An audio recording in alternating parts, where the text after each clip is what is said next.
system in place to keep us in chains. By a show of hands, who else is sick and tired of the same? 1% trying to keep us small, trying to keep us from getting out. Minimizing the struggles they've caused, saying we're not working hard enough. We really should stop this fighting. Otherwise, we'll miss the fireworks. There won't be any fireworks. And here we go. And welcome, everybody, to Suck It Podcast. I am your host, as always, the great and powerful King of Kings, Prince of all that is awesome, Derek. How are you today? Things are moving along nicely. Supposedly, I guess we're going to be getting 6 more weeks of winter. You know, it's fine by me because I got 15, 16 inches of snow outside right now, so whatever. Might as well just continue on with this crap because this is crazy. It's been snowing nonstop for 4 freaking days. Can't get it to stop. I thought I lived in Virginia, not Canada. But oh well. I love it. It's fine. It's all good. It's nice to see that nice cloud, that nice white cloudy covering all over the place. But again, I hope you guys are doing well. And if you live in the Northeast or the Mid-Atlantic, please be careful out there. It is crazy. These storms are not letting up anytime soon. So please be safe and careful out there. So tonight, we are continuing on again with our Mind, Body, and Soul series. You know, we've talked to therapists, we've talked to hypnotherapists, we've talked to authors, we've talked to mental health survivors, we've talked to them all, and we're going to continue that again tonight with somebody else who is a mental health survivor, but he's also a therapist and an author, and has a really interesting past, and we'll get into that and more here when we are joined tonight by our special guest, Mr. David Essel. Hey, how are you, sir? Hey, Derek, great to be with your program. Hey, no problem. Doing awesome here. Good. Where exactly are you at? I'm in Fort Myers, Florida, so we don't have... Yeah. I actually moved here from the Orlando area about 5 years ago, so. Okay. Yeah, so I'm very familiar with Florida, and I hate it, and I don't want to go back. I would rather take this white, puffy cloudiness of 15, 16 inches of snow over that dreaded humidity and heat that we that Florida is so known for. Yeah. But anyway, so why don't you introduce yourself to my audience and let everybody know a little bit about you. Oh, Derek, for the last 40 years, I've been a counselor, master life coach, author, speaker, 1,000 different things. I started out in sports psychology. So the first 10 years, from 1980 to 1990, I was involved with athletes, bodybuilders, helping their brains get in alignment so they could be successful. And then in 1990, we switched over to general counseling, where I work with everyone. Some of the most hideous instances of rape and incest, all the way up to helping people build big businesses, overcome addictions, change attitudes, heal relationships. You know, the topics are endless. The only topic we don't talk about, which I am so proud to tell you, Derek, is politics. We don't touch it. We don't care about it. We think it's a bunch of nonsense. And so that's our opinion on, that's about as far as I'll go on politics. You know, but we have 11 books out. 4 of them are #1 bestsellers. And, you know, being on shows like yours is really one of the biggest missions for myself and my publicist, TJ Torriello. Right now, more than ever in this country, in this world, you know, we need sanity, we need logic, and we need steps to take in order to become more successful in life. And that's what my whole 40 years have been devoted to, Derek. Yeah, I mean, especially in this last year. I mean, suicide rates and, you know, are at an all-time high. I mean, we don't even have the full numbers yet, and we won't for a while. But I'm predicting double what 2019 saw. I just have that feeling. Yeah, it's not going to, you know, this isn't over by any stretch. I mean, we've got to adapt. And this is one of the things I tell people all the time. Addictions are up. Divorces are up. Death, you know, suicides are up. I mean, there's so many incredibly negative things happening. But this is one of the powers that we have as human beings. And I think it's our greatest power that we've seen since the beginning of time. and that's man's ability to adapt to change. Now, it's not easy to adapt to change. You know, a lot of people don't want to change, but it doesn't matter what we want, Derek. When we are faced with, you know, the space that we're in right now, you may not want to wear a mask when you go into a restaurant. And if the restaurant says you have to wear a mask, you wear a damn mask and shut up about it. You know, Yep. You may not want to wash your hands. I'm very sorry that you don't want to do it anyway. You may not want to have to work 3 jobs in order to make the money that you made pre-COVID, but you may have to. And so, you know, you may not want to forgive your partner where you're living 24/7 and you guys are at your throats at all the time. And I'm very sorry to hear that. But if you want to stay together, you're going to have to find a way to forgiveness. You know, so all of those examples I just gave, Derek, are the ability that every human being has, the adaptability to change. Unfortunately, most of us wait until the pain gets so great that it forces us to change. But being on your show, I'm saying wherever you are right now, health, addiction, finances, relationship, it doesn't matter, career-wise, you have the ability, if you want to use your God-given brain with the help of other God-given brains, to figure out ways out of this so you can be healthier, happier, more successful, even in a pandemic. Yeah, you're not wrong. I think all too often people, you know, hold it all in until it's too late. You know, I was one of those people.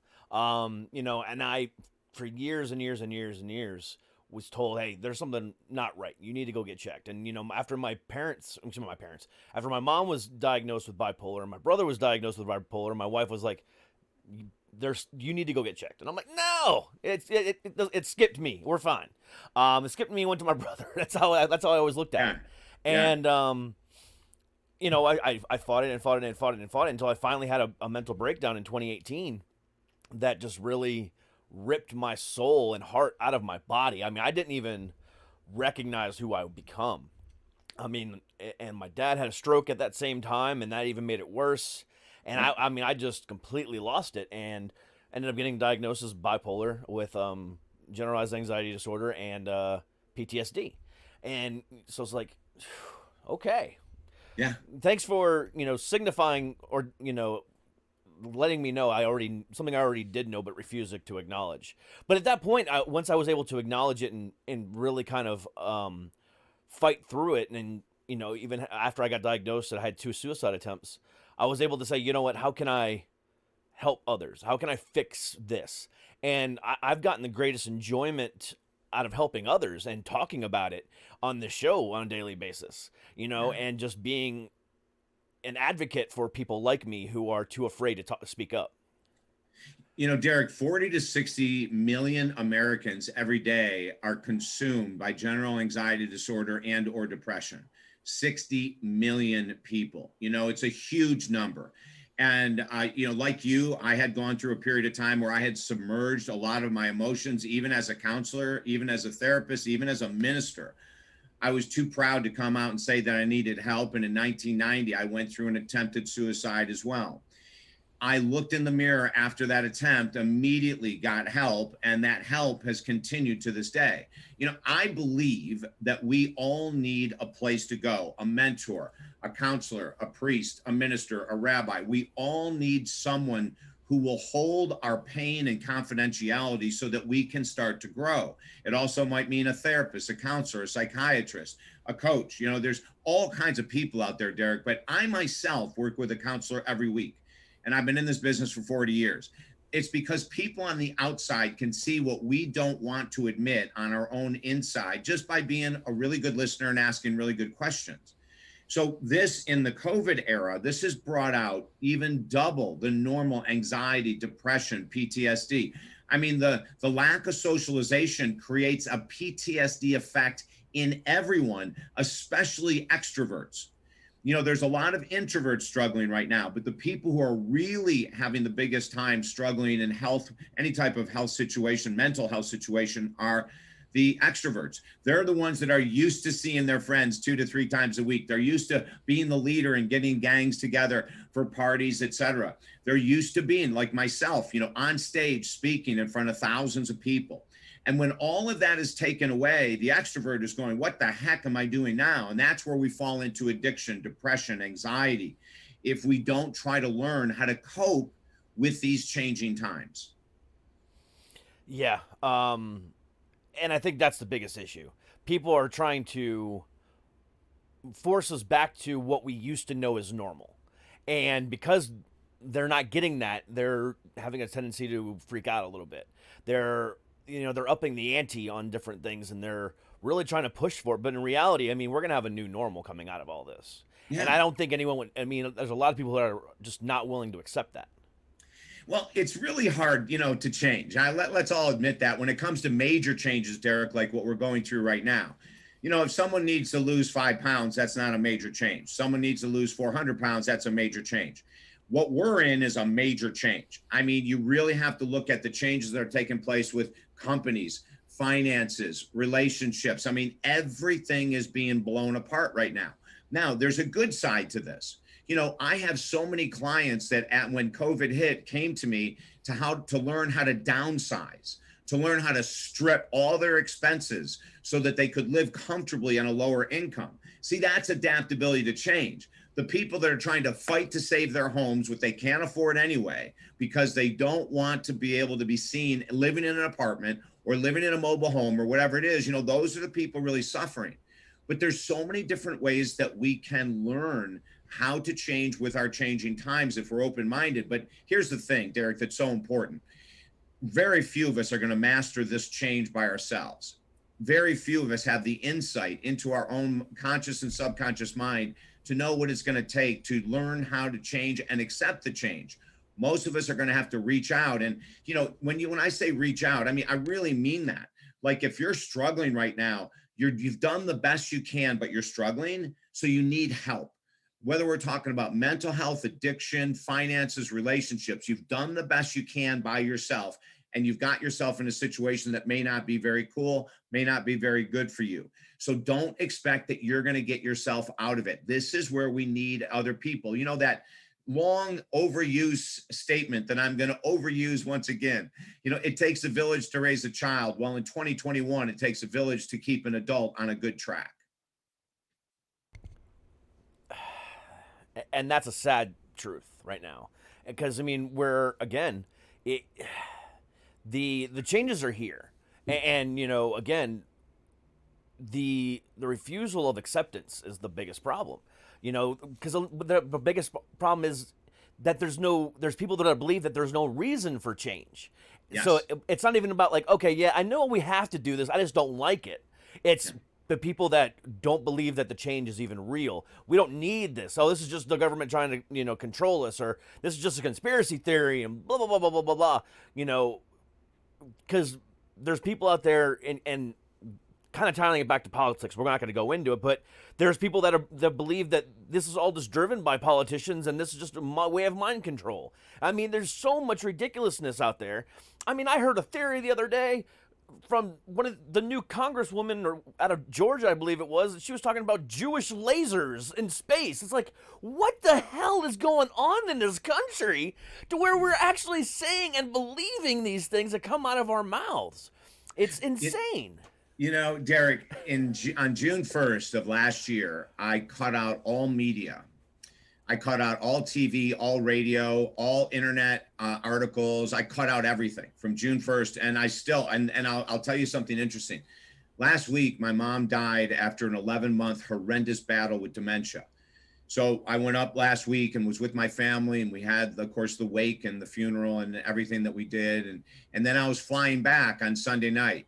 And I went from Syracuse to Detroit, and then the Detroit to Fort Myers, Florida was a long flight. So I got the New York Times. This is the first time since June 1st that I've read anything about anything with the insanity in this world. And I will tell you, I advise my clients to do the same. If you want to stay in a pissed off mood, keep watching television. If you want to stay in a pissed off mood, keep reading the insanity on the internet, social media, and everyone else. If you want peace of mind, get the hell away from the media. Except for Derek's show. Yeah. Because I'll give you all that same news that you're going to get everywhere else in a comedic way. Because that's what I do. Because I do have to read it. Because I do have to stay up, to date on, culture and stuff like that. I also do a news show and blah, blah, blah, blah, blah. But again, I try to make it as funny as I possibly can. And because this stuff is just, it's so hard to digest.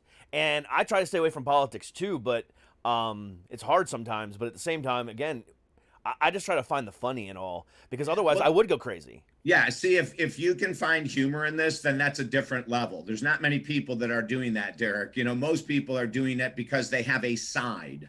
They're on one side or the other, and they're looking for data to back up their opinions, even if they're 100% incorrect. And they're looking for information from the other side to attack with. You know, it's just this game of pissing on each other. It's extremely immature. The United States of America is acting like a bunch of seventh graders right now. That's just the truth. You know, you want to go ahead and be a seventh grader, be one. I'd much rather be an adult, a mature adult that makes a choice, that I don't have to watch this. I don't have to listen to this. I don't have to read this. That's your choice. People out there, and I'll tell you something, Derek, I've got some clients that are kicking major ass in this world right now during COVID. One that lost 120 pounds last year. Another one that started a new business has already broken 6 figures in 6 months. You know, I have people that saved relationships because they have the time to work their butt off to save the relationship. You know, so in the middle of COVID, while we have all these naysayers and all this negativity, you know, I'm going to tell you, this is the perfect time to change. This is the perfect time to do what you've said you've always wanted to do. Don't wait for COVID to get over before you start really lifting your own spirits, your life, your career, your finances, because it may not go away for years. I'm not predicting anything, but I'm saying if you think that because we have a vaccine, we'll be fine in a couple months, I think we're all way off base. Yeah. If you think, well, we've got through the worst in 2020 and 2021 is going to be this great new year, I'd say you're probably way off base. Instead, accept the reality. And when you accept the reality, you know, it's like Derek, I did the same thing for 30 years with addiction. I was a raging alcoholic and a cocaine addict for 30 years. And every time someone would say to me, you know, you really need to change the way I'd say, oh, that's nonsense. I'm fine. You know, I never got a DUI. I've worked for myself for 40 years, so I'm not going to fire me, thank God. But, you know, it did catch up. I lost 2 marriages, you know, and they had their issues and I had my issues. And then finally I had to be a man. Finally, I had to have balls and I had to look in the mirror and say, you know, yeah, you're doing great. You're making a lot of money, but you're a freaking alcoholic and you're hurting yourself and other people in your pathway. Like, wake up, get some balls, be a man, and change. And that is the truth. And that's what this country needs. You know, we need to wake up, be mature men and women, quit with your quibbling, your arguing, your nonsense, be mature. And here's the other thing, why I'm so hard on this topic.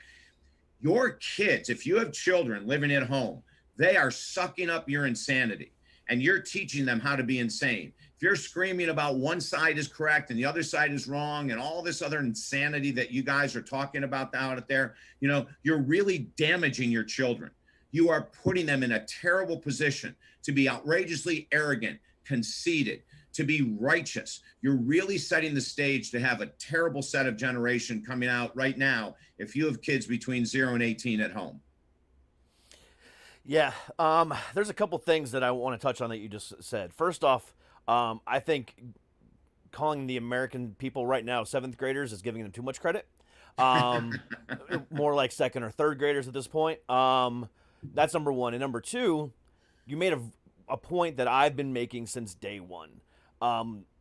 The whole idea of doing something you've always wanted to do. Now is the perfect time to do that. Yeah. There's thousands and thousands upon thousands of people that have been laid off or furloughed or whatever the case might be this year. And some of them still have money coming in, luckily. But they're just sitting at home saying, woe is me, when can I go back to work? But they're not depending on themselves, they're relying on everybody else to make that happen. And it's like, okay, well, you can't go back to work doing your normal thing. What did you want to do when you were 13? What stopped you? Yeah. Go do that now. I don't care if it's you want to become a rock star. Okay, then go find go just learn how to play guitar. Do something other than sit on your ass and not do anything. You know, learn to play guitar. You're not going to do anything with it. You're not going to become a professional guitar, you know, at 45, 50 years old, whatever. But okay, at least go do it. I mean, find a hobby that you've always wanted to do or something. Don't just sit on the couch, watch reruns of Friends on TBS every day, and eat chocolate cake and say, woe is me. Yeah. Do something. Derek, we had 6 people last year. I teach a program, how to write a book in 30 days. You know, I've been writing books for 25 years or something like that. So we've created this program. And we had 6 people that always wanted to write a book last year, take my course because they had a little extra time. They didn't know what they were going to do. And then I had sent out an e-blast saying, hey, listen, if you have a little bit of free time, and I'm talking, a 45 minutes a day, an hour a day, it's not like a full commitment. I can teach you how to write a book. These people were freaking out. They couldn't believe that they could learn to do something that's so amazing. And so many people have great books inside them to write, life experiences, or maybe they're outrageously creative. Maybe they have an amazing imagination and could create great fiction, but they're not doing anything with it. I remember a couple of years ago, Derek, a guy came in and he had hired me through a program of writing a book. And he said, I've been working on this for 10 years. I said, awesome. So he came in and sat down and he didn't have anything in his hands. I said, you said you've been working on this for 10 years. Where's your manuscript, your notes? I need something to start helping you with. He goes, oh, it's right here. And I said, and it'll be right there for another 10 years if you don't start to do something with your thoughts, So he was shocked. He thought I was going to be very impressed that he's been creating a book up here, but he's never even learned how to write an outline, for God's sake, So he did surrender to the program and he did end up writing his book and he's extremely happy with it. But what you're saying is absolutely true. What is it that, have you never had time to volunteer at a pet shelter? My brother, oh my God, he's in Syracuse, New York. He works really hard. He takes care of, now that my mom's gone, my dad is still in hospice. So he's in charge of making sure we have caregivers for my dad, but he runs a business. But every Sunday morning from 7 a.m. till 11, he's at a dog rescue, walking dogs. It's like, doesn't have to be a full-time gig, but he's doing that for his mental health. I mean, he loves dogs. He has his own dog, but he wanted to give back to society and he wanted to do it in a way that would help animals. So, there's thousands of different things you can be doing right now other than bitching, complaining. And let me tell you this, if you were to look at your smartphone and you were to see how many hours a day, because it's registered on your smartphone, how many hours a day you're wasting on social media, how many hours a day you're wasting reading crap about conspiracy and all this other nonsense. You have the time to get the best body you've ever had, to quit your addictions, to write a book, as Derek said, to pick up a guitar. You've got the time. People are wasting their lives on this damn social media crap. And you've got to move away from that and start living again. And if you wait till the end of COVID for that to happen, you're going to be waiting a long time. I'm afraid to look at my phone to see how much time I spend on that. Yeah.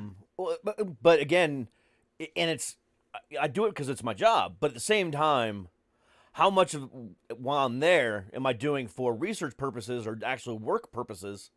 And then my mind gets distracted and I just start doing things that are whatever, oh, this is just whatever. I'll just start scrolling, and then lose track of why I'm there.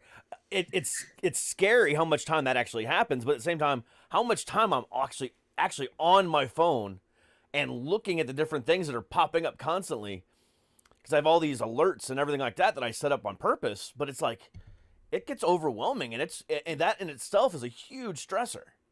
Well, Derek, in one of my psychology magazines that came out this month, they had an article on the newest, largest addiction is social media phone addiction.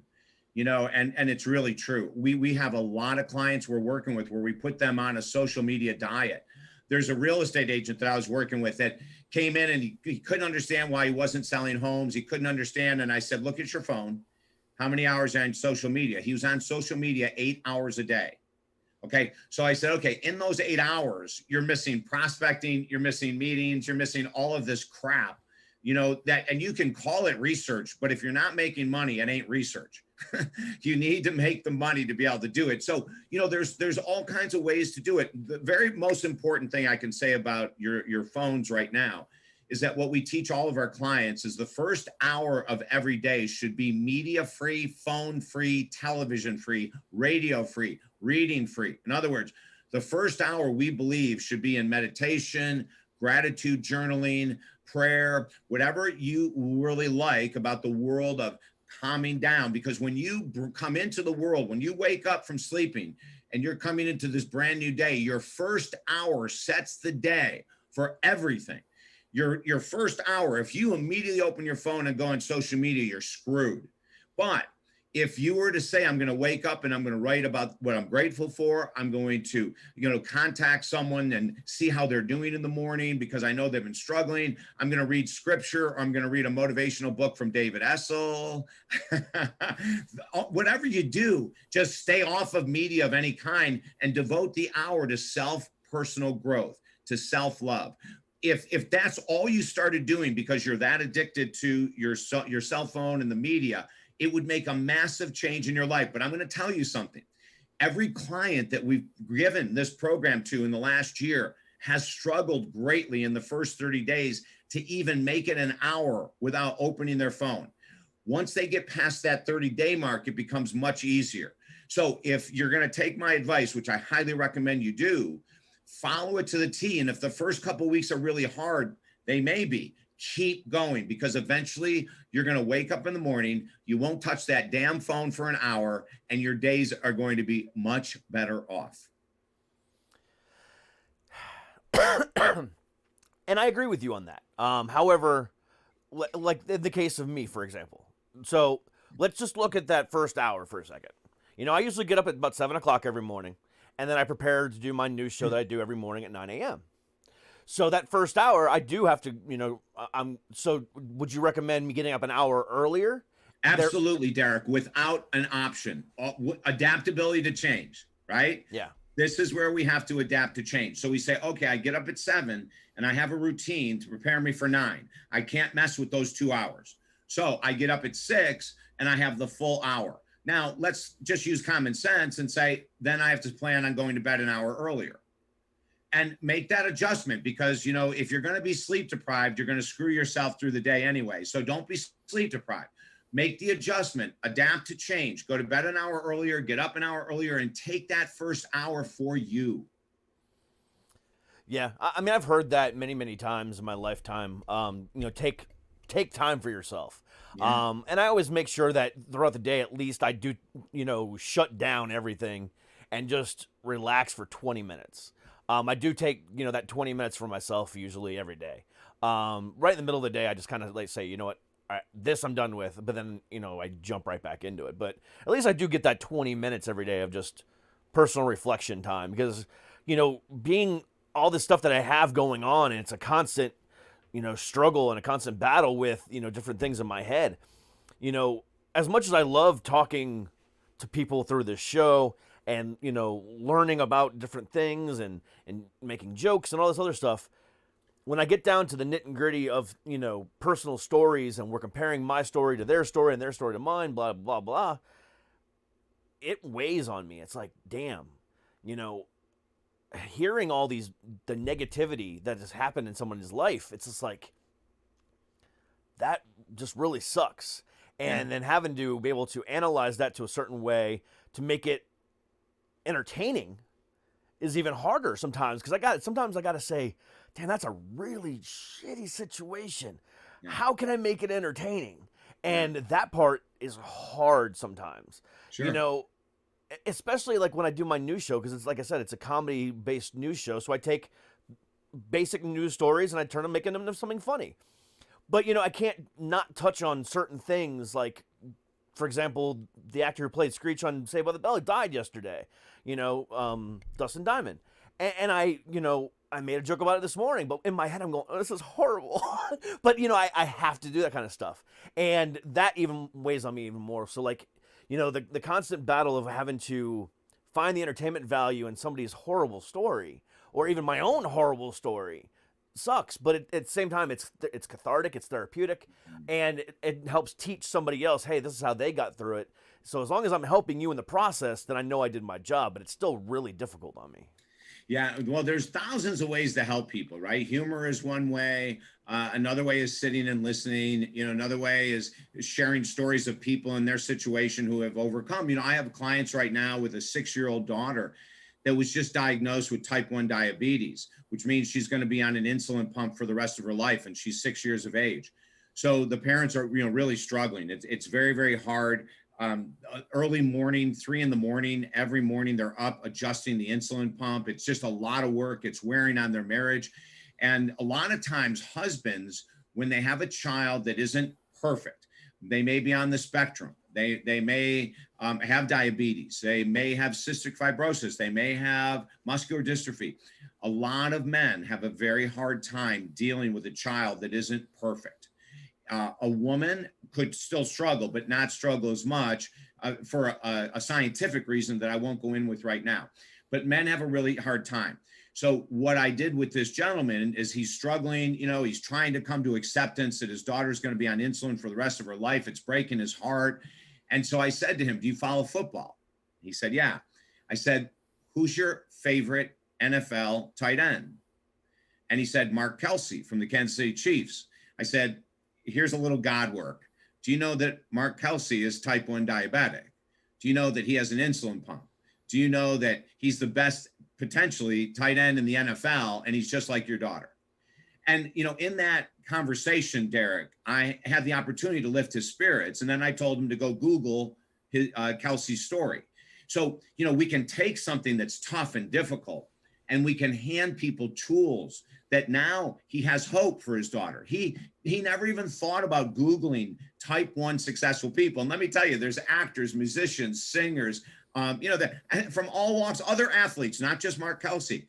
So when you give people hope, when people are in these tough situations they're in right now, my work with you on this radio show is to give people hope.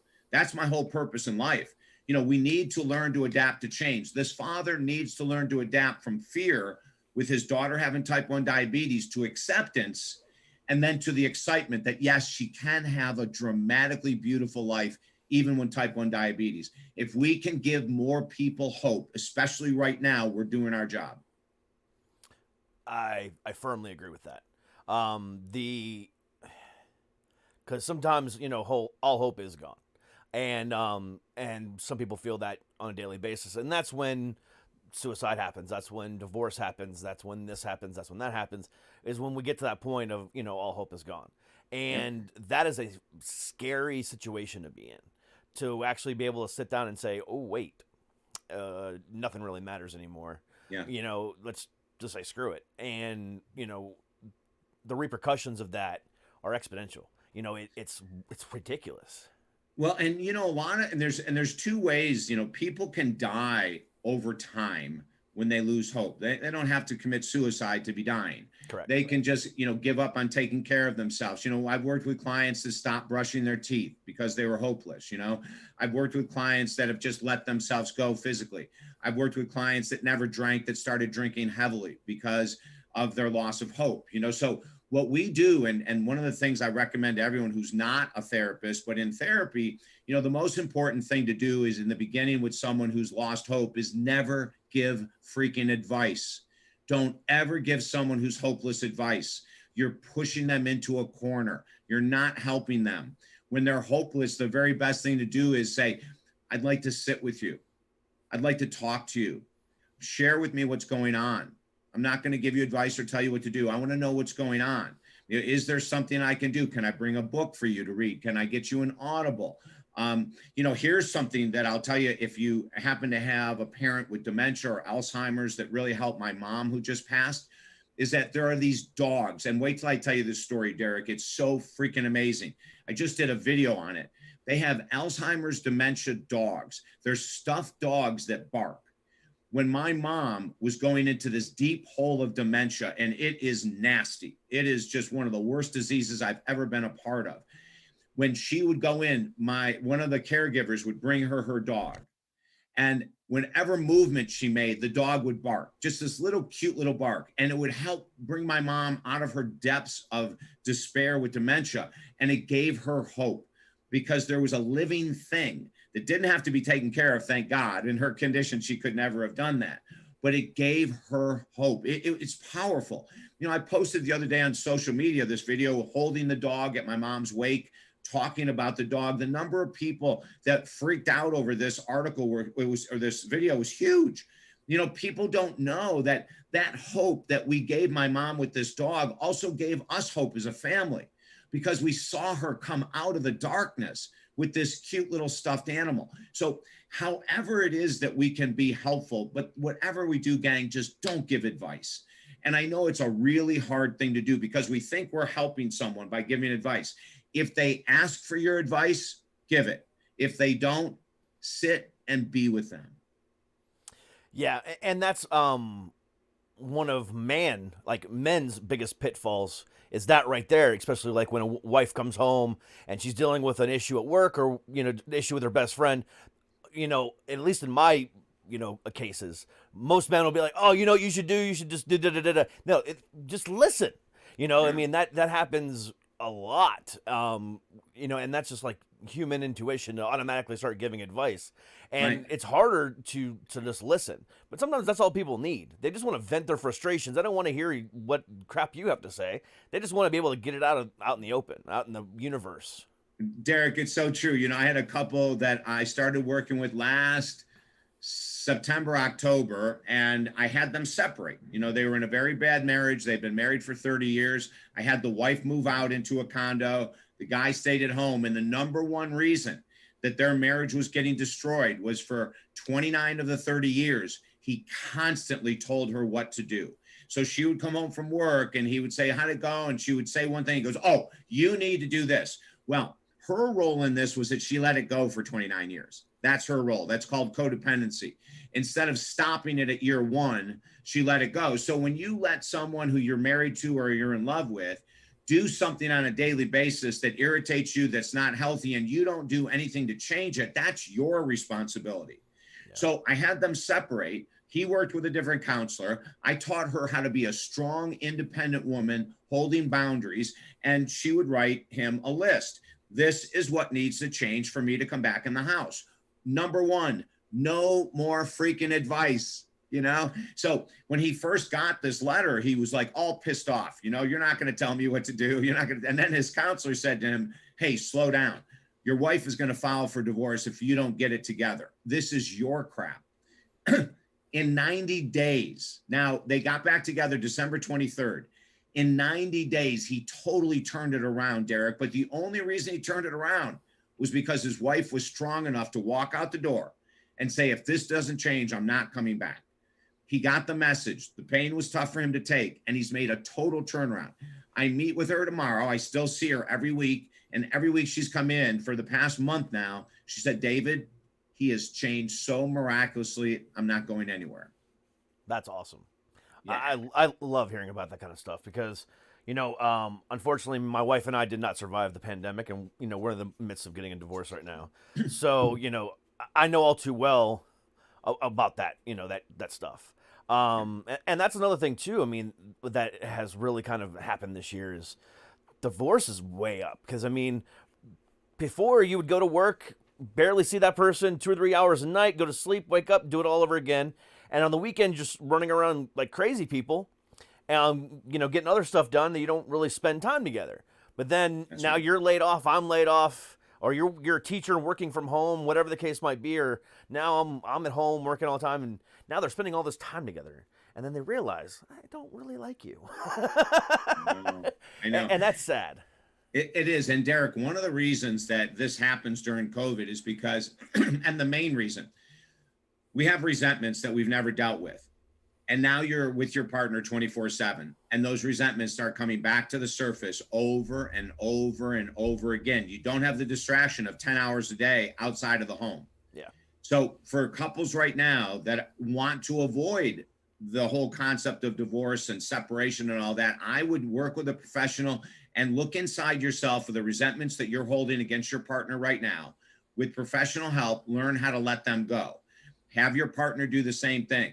We're saving a ton of marriages right now too, Derek, but people have to be willing to come to the plate and say, hey, I've got a role here. What do I need to do to change? And from a therapeutic point of view, that's what we love to hear. Someone coming in saying, I have a role.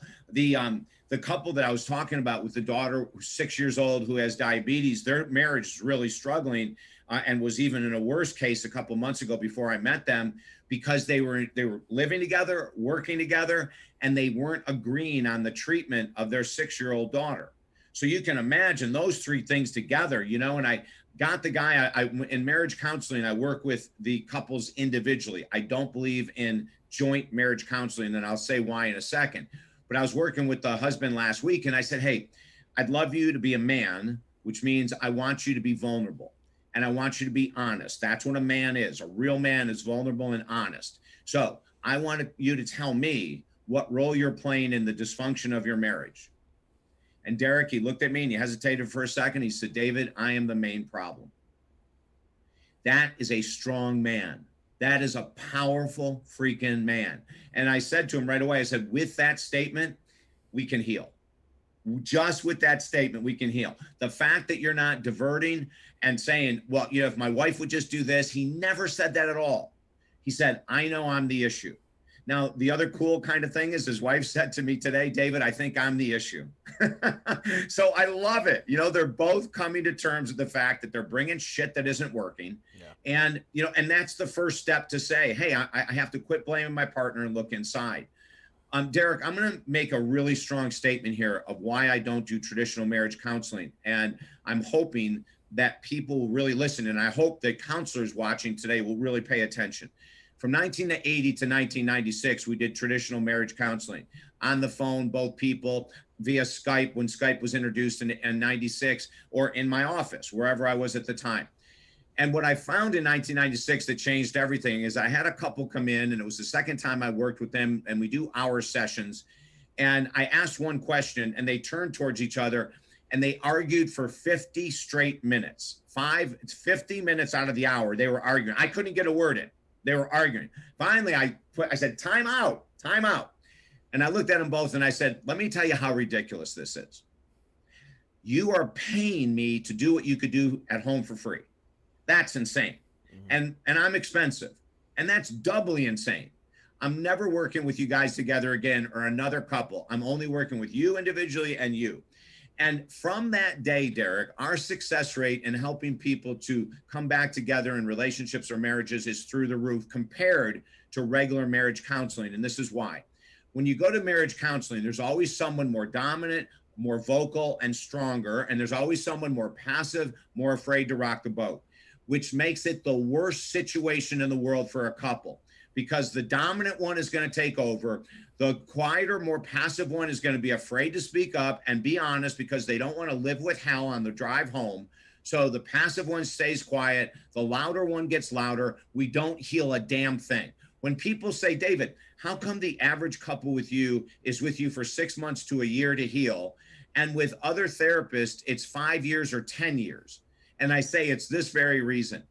I will work with the husband or the man on his issues. I will work with the wife or the girlfriend or the boyfriend, whatever sexuality they're in, on their issues. When I can help each individual clear up their issues, the marriage or the relationship automatically comes back together. So if you're in a situation where you're working with a marriage counselor and you're working together, tell that counselor you're going to start doing individual ones. And if you're a counselor, practice what I'm preaching right here. I wouldn't stay with something from 1996 to today if it wasn't the most powerful practice I've ever seen.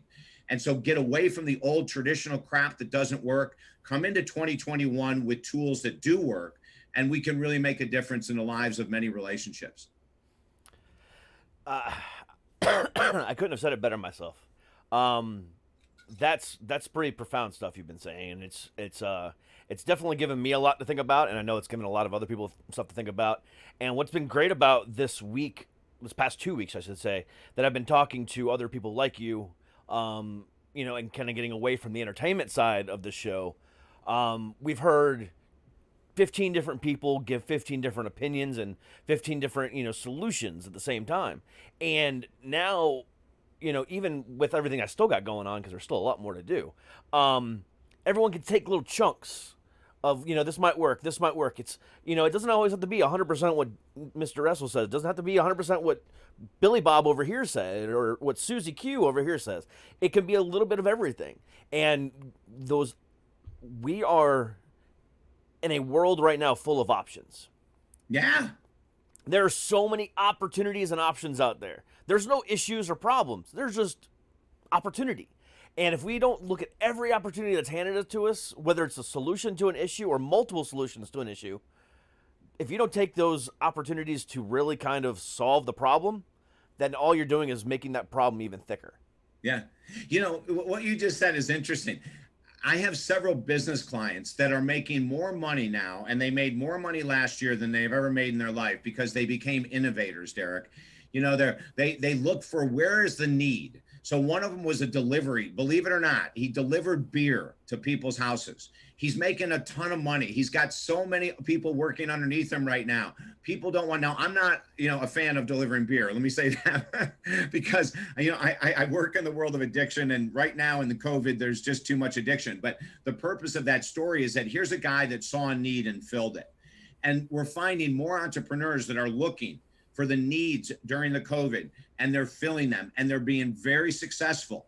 There's some personal trainers I know that have created very innovative ways for people to exercise, and they're being very successful without even being in front of the people that are being charged. So there's all kinds of different things we can do during this time, but we have to get out of our victimhood.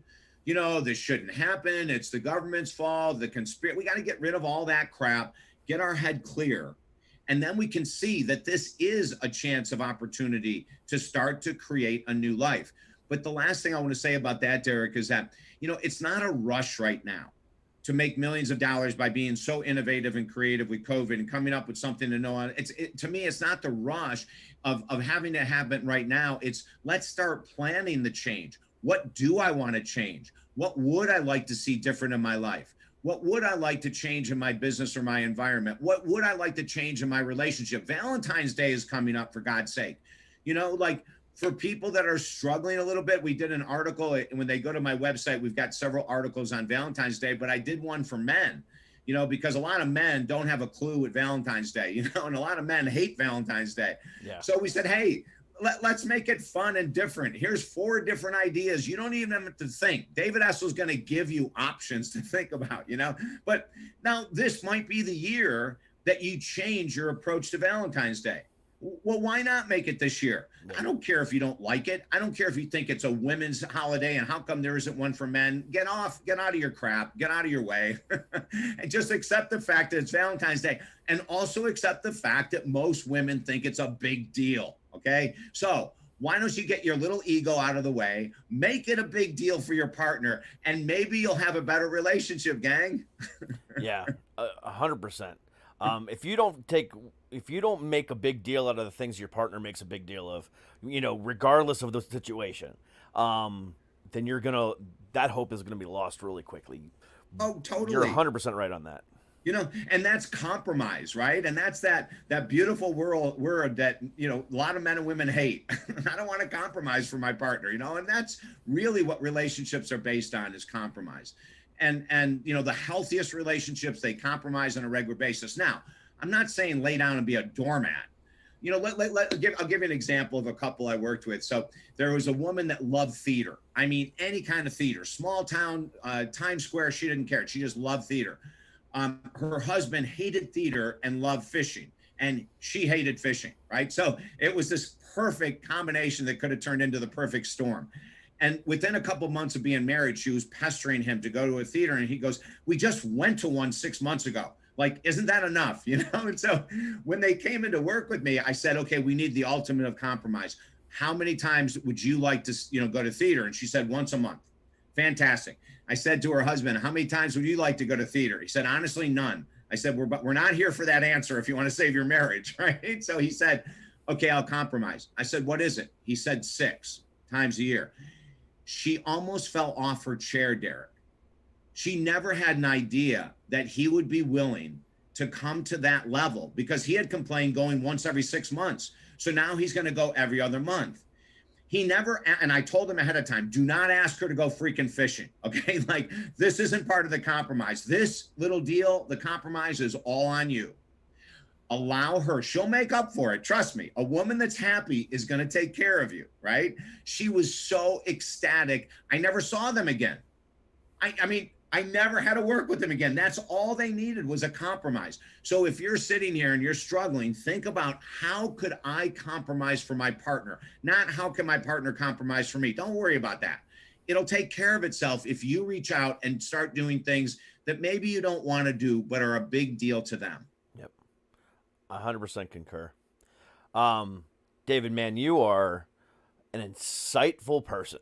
Thank you, Derek. There's so many different levels to you, and I would love to be able to talk about this even more. So I definitely need to have you back because there's so many different levels to this, and I'm gonna definitely reach out to TJ and get you back on because there's so much more to this conversation. So there's definitely gonna be a part 2 to this. I love it, Derek. This has been a blast. I've really enjoyed your show. I appreciate it. Thank you very much for saying that because again, the whole idea is education and advocacy and everything else in between. And if we're not doing that, we're just coming on here just to shoot the shit for an hour. It's never going to get us anywhere. So That's I try right. to be as informative as we can. And you definitely brought the information with you, and I definitely appreciate that. Fantastic, Derek. Well, I definitely appreciate you. Thank you very much, David. And you have a great rest of your day. And as far as everybody else goes, thank you very much for being here. We will be back again tomorrow. So enjoy the rest of your day. Stay healthy, stay happy. And as always, stay healthy. We'll see you guys tomorrow. Peace out.